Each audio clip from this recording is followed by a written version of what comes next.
conseiller municipal et communautaire de Dunkerque. Il a mené la campagne des régionales sur la liste de Marine Le Pen, dont je rappelle que notre présidente avait recueilli le score historique de 42% lors du second tour de l'élection régionale dans un climat particulièrement hostile et honteux. Il a l'honneur de présider le groupe Front National, Rassemblement Bleu Marine, composé de 42 élus pour la région Picardie, Nord-Pas-de-Calais, et non pas la région Hauts-de-France ou France d'en haut. Et il profite d'une petite particularité singulière, car il est en quelque sorte le seul qui préside Marine Le Pen. Je vous demande d'accueillir Philippe Aymeri. Madame la Présidente, chère Marine, mes chers amis, oui, dans la région Picardie, Nord-Pas-de-Calais, sous l'autorité de Marine, nous sommes les vainqueurs des élections régionales.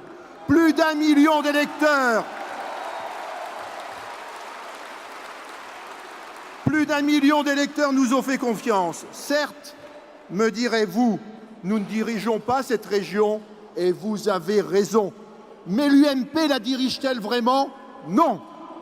Élus par les socialistes, ces personnages tentent simplement de co-gérer la région avec les socialistes. L'ex-tête de liste socialiste, sorte de shadow vice president, prépare chaque séance plénière avec Bertrand. Et Bertrand crie sur tous les toits: je ne suis pas devenu socialiste. Nous avons remporté, nous, une victoire morale incontestable. Nous n'avons pas trahi nos électeurs.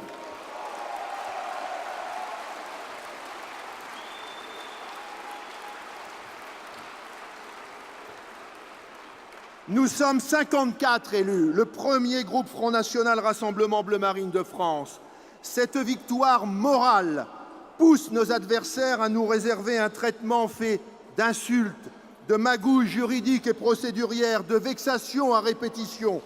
Au siège de région, isolé au fond d'un long couloir, précédé de bureaux vides qu'on nous refuse le droit d'utiliser, nous sommes comme des pestiférés. Face à cette situation unique,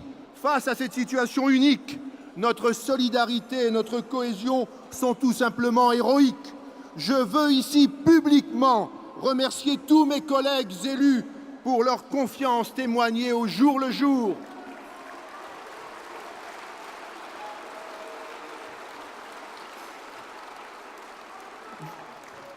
Vous êtes formidables, Marine le sait, elle est des nôtres. Je souhaite aussi évoquer les collaborateurs de notre groupe qui, dans l'ombre, accomplissent leur mission avec passion et esprit d'initiative. Bertrand et ses UMP nous craignent. Cette crainte visible sur leur visage est incompréhensible. Nous sommes 54, ils sont 116. Quel est leur moyen pour cacher cette trouille? Car il s'agit bien de cela. Leur moyen, c'est la bande. Ces gens-là forment une bande, un gang. Ils se donnent ensemble l'illusion du courage. Bertrand montre ses petits muscles. Ils se taisent la plupart du temps, puis soudain applaudissent presque frénétiquement leur président comme pour se soulager. Son grand bonheur à Bertrand, c'est un petit plaisir solitaire et secret. C'est celui d'avoir en face de lui Marine en personne.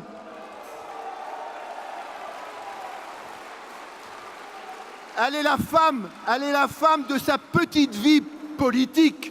Sans elle, il serait si peu. Au Conseil régional, pour ces fugaces instants de bonheur, il est disposé à toutes les bassesses. Il n'est plus alors que celui dont Sarkozy disait « Bertrand, c'est le chef des trains et des lycées », un chef de rien en fait, une sorte de grenouille qui voudrait aussi grosse qu'un président de la République. Face à cela, nous travaillons. C'est cela qui les gêne. Nous étudions les dossiers, nous présentons des amendements argumentés. Bertrand et sa pseudo-majorité sont uniquement dans la com, dans l'affichage. Sur le fond, leurs mesures sont décalées, inadaptées par rapport aux enjeux, aux défis réels.